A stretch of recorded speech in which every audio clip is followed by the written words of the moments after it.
মিরাজ মিয়া, আমি একটু আপনার কাছে আসতে চাই। আমরা দেখলাম যে এই ঘটনার পরে যে ধরনের মন্তব্যগুলো আসছে, এর মাঝে একটি মন্তব্য আমি একটু পড়ে শোনাই। সেটা হচ্ছে আম রুমিনকে নিয়ে বলা হচ্ছে আওয়ামী লীগের সুবিধাভোগী ও বিএনপির আওয়ামী লীগ বিষয়ক সম্পাদক। এটা আপনাদের মুখ্য সংগঠক হাসনাত আব্দুল্লাহ বলেছেন। এই কথাগুলো আমরা আরো অনেকের কাছ থেকে শুনছি। কিন্তু যাদের বিরুদ্ধে আওয়ামী লীগের সুবিধা নেয়ার অভিযোগ আছে, যেটি ডক্টর জাহিদুর রহমানও এখন বললেন, তারাই যখন আওয়ামী লীগের সুবিধাভোগী ট্যাগটা দিচ্ছে অন্য কাউকে, তা এটা আসলে কিরকম হইল ব্যাপারটা? আমি আপনার একটা মন্তব্য শুনি। দেখেন, ডক্টর জাহেদ ভাই যেটি বললেন যে হাসনাত সার্জিস এক সময় ছাত্রলীগ ছিল। আপনারা দেখেন জুলাই গণ অভ্যুত্থানের সময় 18 কিংবা 15-16 জুলাইয়ের দিকে যখন ছাত্রলীগের যারা ছিল, যে সকল শিক্ষার্থীরা ছিল সারা বাংলাদেশে বিভিন্ন ইউনিভার্সিটিতে, ঢাকা ইউনিভার্সিটি, রাজশাহী ইউনিভার্সিটি, চট্টগ্রামে, ছাত্রলীগের পোস্টের নেতারা যখন রিভল্ট করলো, ছাত্রলীগের পোস্ট যখন তারা প্রত্যাহার করলো, তখন কিন্তু আন্দোলনটা আসলে অন্যদিকে একটা মানে সরকার পতনের দিকে কিন্তু এটা ডাইমেনশন নেয়। এবং তৎকালীন যে ছাত্রলীগ ছিল তাদের যে শক্তিমত্তা ছিল, তাদের যে মুরাল যে ইয়াটা ছিল, সেটা কিন্তু আসলে ডাউন হুম। হয়ে যায়। এই সার্জিস হাসনাত তারা, তাদের মতো যারা ছাত্রলীগ, আপনি যদি আগের সংশ্লিষ্টতা থেকেও যদি বলেন, আমার যেহেতু অন্য প্রশ্নে যেতে হবে মিরাজ, মানে আমি যদি একটু একটু সংক্ষেপে সংক্ষেপে বলি, যদি বলেন। যে আমি যেটা বলতে চাচ্ছি, এই সার্জিস হাসনাত তারা যদি ছাত্রলীগ হয়েও থাকে, এই সার্জিস হাসনাতের এই বাংলাদেশের জন্য জুলাই গণঅভ্যুত্থানের প্রেক্ষাপটে শেখ হাসিনাকে তাড়ানোর জন্য যে এই ভূমিকা, এটা আসলে রুমিন ফারহানার মতো আরো 10 জন 10 বার বাংলাদেশে জন্মগ্রহণ করলেও এটি আসলে সম্ভব না। কেন সম্ভব না? যে 18 নির্বাচনকে আমরা অবৈধ বলছি, যেই রাতের নির্বাচনে শেখ হাসিনা সংসদ সংসদে যায়, সেই নির্বাচনে রুমিন ফারহানারা গিয়ে সেই নির্বাচনকে তারা বৈধতা দিয়েছে।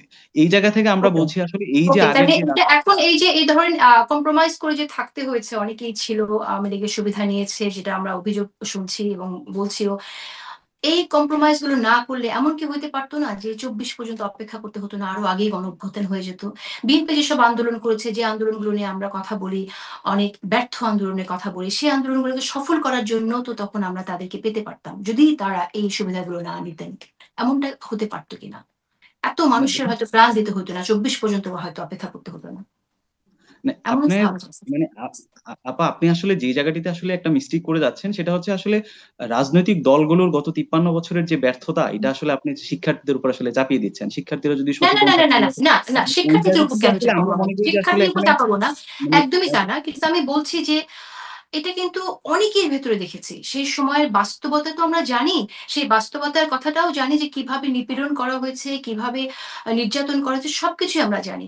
কিন্তু আমি বলতে চাইছি যে যারা আসলে এটা সহ্য করেও তাদের পরিচয়টা লুকায় নাই, সেই জায়গায় যদি যেত, সেই প্রতিবাদটুকু যদি থাকতো, বা প্রতিবাদ না থাকলেও নামটা ছাত্রলীগ যদি না লেখাতো, যদি আপনার ধরেন শেখ মুজিবুর রহমানের বন্দনাটা না গাইতো, এবং এই যে বিরোধী দলগুলো যারা রাজনীতি করছে তাদেরকে একটু শক্তি যোগাতো, সেই কাজটা তারা করতে পারতো কিনা? আমি কোনো ছাত্রদের উপর দায় দিচ্ছি না পুরো না, রাজনৈতিক আমাদের দলের জায়গা জন্য। থেকেও আমরা এটি আসলে স্মরণ করতে চাই। মানে শেখ হাসিনার বা ফেসিবাদী আমলে যারা প্রকাশ্যে শেখ হাসিনার বিরোধিতা করেছে, তার গুম খুন হুম। নির্যাতনের, তাদের জায়গাটা যেমন অনেক শ্রদ্ধার, একই ভাবে ছাত্রলীগের সাথে জড়িত থেকেও যারা হুম। পরবর্তীতে ছাত্রলীগের সাথে রিভল্ট করে ছাত্রলীগের মোরাল হুম। গ্রাউন্ডটাকে ডাউন আচ্ছা, করে মিরাজ, দিয়ে মিরাজ ঢাকা আমি একটা বিশ্ববিদ্যালয় প্রশ্ন, হল থেকে মিরাজ আমি ছাত্রলীগকে আপনাকে যখন একটা বের প্রশ্ন করে দেয়। করতে চাই তাহলে। মিরাজ, আমি জি একটা জি প্রশ্ন করি, সেটা আচ্ছা, হচ্ছে প্রশ্ন শুনি না একটু ডক্টর জাহিদুর এই রহমানের। জুলাই মাসের আগে ছাত্রলীগের সাথে, ছাত্রলীগের মতো একটা ঘৃণিত সংগঠন, ছাত্রলীগ তো জুলাই মাসে খারাপ হয় না, আমি যে কথাটা বারবার বলছি, ছাত্রলীগ কি করেছে,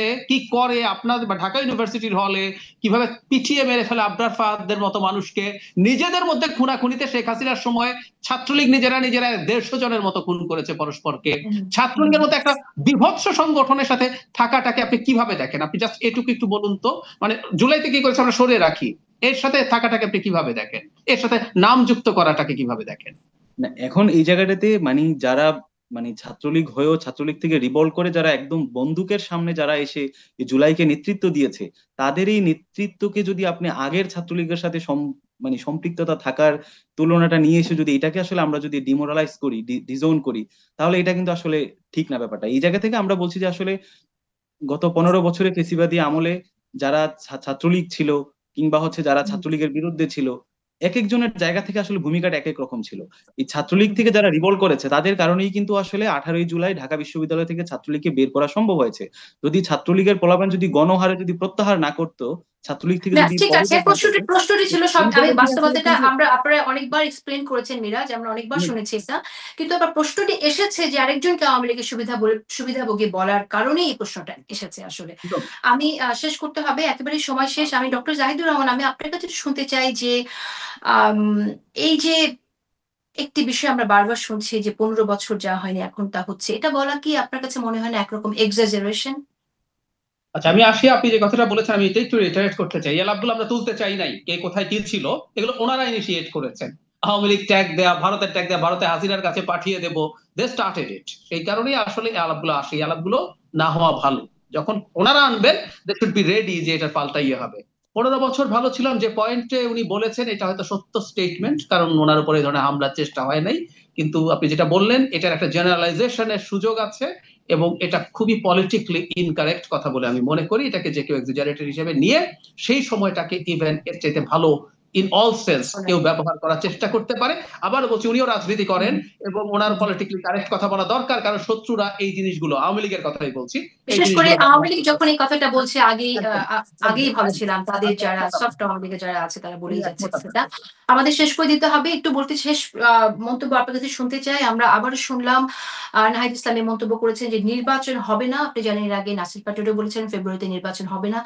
আম এত বোল্ডলি নির্বাচন হবে না যখন আমরা শুনছি এই রাজনীতিবিদদের কাছ থেকে, তরুণ রাজনীতিবিদদের কাছ থেকে, তখন আপনি আসলে কিভাবে দেখছেন যে নির্বাচন নিয়ে শঙ্কা তো রয়েই গেল নাকি?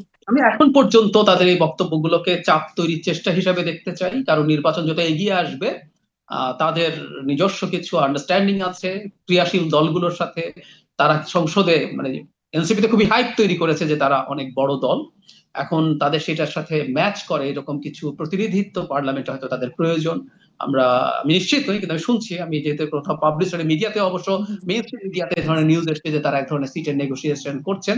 আমার ধারণা নির্বাচনকে আনসার্টেইন অবস্থায় যদি নিয়ে যাওয়ার চিন্তা করা যায়, সেই চাপ যদি দেওয়া যায়, তারা হয়তো বৃহৎ তাহলে কোনো সিটের দলের। নেগোসিয়েশন প্রপারলি আমি ওয়ার্ক আমি করবে, এখন বেটার পর্যন্ত বেটার ওয়ার্ক আমি করবে এখন বলে আপনি পর্যন্ত মনে করে করছেন। দেখতে চাই। এই সিটের নেগোসিয়েশন নিয়ে আমরা একসময় কথা বলবো। এটা খুবই গুরুত্বপূর্ণ একটি বিষয়। কারণ এই নেগোসিয়েশনের মধ্যে দিয়ে আসলেই কি নিশ্চিত করা যায় কিনা সিট, এটা আমরা কথা বলবো।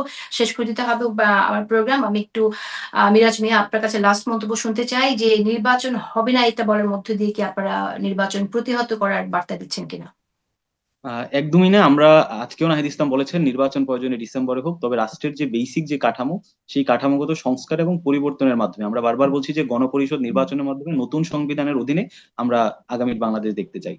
তো কিন্তু যদি ফেব্রুয়ারিতে নির্বাচন নিয়ে যে এখন সরকারের প্রস্তুতি এবং নির্বাচন কমিশনের প্রস্তুতি, সেই প্রস্তুতির জায়গা থেকে আপনি কি মনে করেন যে আসলে ফেব্রুয়ারিতে নির্বাচন হবে না? বা আমরা মনে আপনারা করছি যে প্রতিবাদ করবেন? রাষ্ট্রীয় কাঠামো পরিবর্তন করার জন্য যেই সংস্কার প্রয়োজন, গণপরিষদের মাধ্যমে যে নতুন সংবিধান, সেটির জন্য আসলে আমাদের ফেব্রুয়ারি পর্যন্ত অপেক্ষা করতে হয় না। ইডি চাইলে আসলে ডিসেম্বরে নির্বাচন দেওয়া সম্ভব, যদি গণপরিষদ ইলেকশন হয়, এবং আমরা এনসিপি সেটাতেই বারবার বলছি। না, কিন্তু গণপরিষদ নির্বাচন যদি না হয় তাহলে জাতীয় সংসদ নির্বাচন আপনারা প্রতিহত করবেন। ব্যাপারটা কিরকম?